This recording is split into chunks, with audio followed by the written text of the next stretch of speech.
morning time, morning basket, afternoon baskets, whatever you want to call it. It's not just for little kids, and it's not just for religious homeschoolers or families with quiet little girls who sit patiently and quietly. Today I want to share with you some ways that we are enjoying a morning basket approach to our homeschool this year with my boys who are 10 and 12.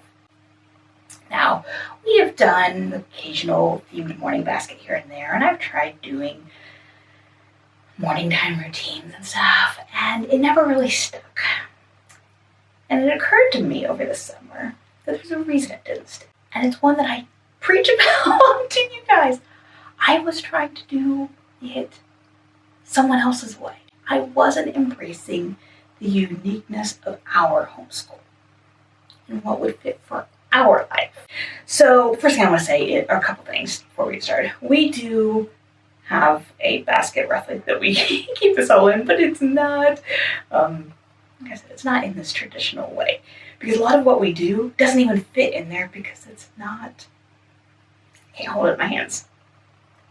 That's first. Second, I keep it very casual, and we don't necessarily do it every day. It depends, frankly, on what the day is bringing in the morning.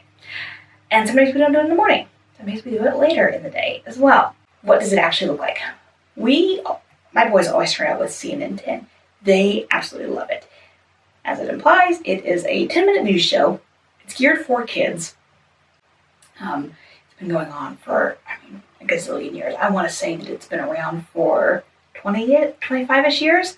It's out every day, I think, by 6 a.m. So whenever you want to make it part of your school day, it's available. We watch it through the app on our TV, but you can also watch it on phone or tablet, computer, whatever you want to do with it. Now, what the rest of it looks like? Well, so far this year we've done kind of themes, or kind of, we have done themes with it. And our first one was a Ellis Island themed basket. In it, we did a picture book by David Macaulay. That's how you pronounce his name. If you've never checked out these books, they are absolutely fantastic. They are jam-packed with information. There are illustrations to go along with it, but it's written interestingly, but it's nonfiction. He has all kinds of topics. This one's Pyramid. He also did the book, The Way Things Work, which I've talked about before. The one we did for the Ellis Island was called Crossing Time, I believe the name of it was. And it was about steamships. But he's got all kinds of them. Cathedral, city, mosque. Those are the three that I just put on hold. There's toilet, there's castle, there's, just a huge variety of topics. So those are a great one for older kids. We also did music. We did some immigration music most of which I found on YouTube. I had found some oral histories from Library of Congress that were interviews with people who had immigrated here in the years of Ellis Island as children, and so it gave little snippets of their history. We played an Ellis Island game from PBS, a computer simulation game. So after we finished that one, we moved on to an election one, and I created a playlist that was themed all around election stuff. My boys loved that. And then I got a unit study from Sunlight, a free one on the elections, and we used that. We didn't go through it, writing everything out. We just used it as a discussion point for us. And then I also played them some different songs about protests and prior election campaign songs, that sort of thing.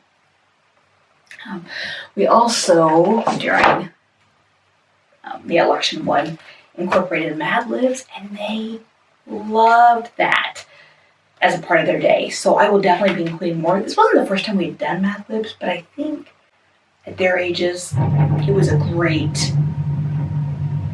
it seemed to be a bigger hit at 10 and 12 than it has been when they were younger. We always do mental math from Mrs. Pepper and Pine, Hannah's curriculum. I have a video about this as well, so I'll link that. There are 6 problems that we do each day, and I really just enjoy the challenge of it. something easy to incorporate for us. Other ideas? Professor Noggins. If you have not ever read or seen these before, they are all kinds of themed topics. And on one side, they get the card, and then on the back side, there are two sets of questions, an easier set and a more difficult one. And so we just go through these. We keep it very casual. My whole idea behind it was just time to focus on those random things that you want to include in your day, but don't necessarily fit into it easily. With the last year of elementary school, I wanted to capture a little bit more that the fun in learning and just the enjoyment of it, and less focus on getting things marked off. So that was the point, or that is the point of having this year. And then something else we added, we did a morning basket for Fat Bear Week, which is an annual competition out of Katmai National Park in Alaska to celebrate and bring awareness to bear hibernation. And in that one, we played some Kahoot, which was fun. My boys really enjoyed it. So we're incorporating that more. If you don't know what Kahoot is, all kinds of themed topics. And it's a computer game. You can do it on a computer or on an app.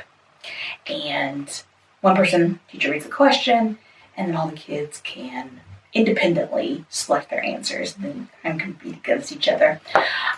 So we're incorporating more of that, doing at least one a week. They have all kinds of topics, like there were a bunch of Halloween ones. You can create your own, or people have created some that you can play. All kinds of them, and you can do them for like science topics, history topics, language arts, themes, whatever you want to do. You're going to find some there, and it is free. So those are some of the ways that we are incorporating a morning basket-ish approach to our days that isn't religious, isn't super structured, isn't for young kids, and embraces the uniqueness of our own homeschool.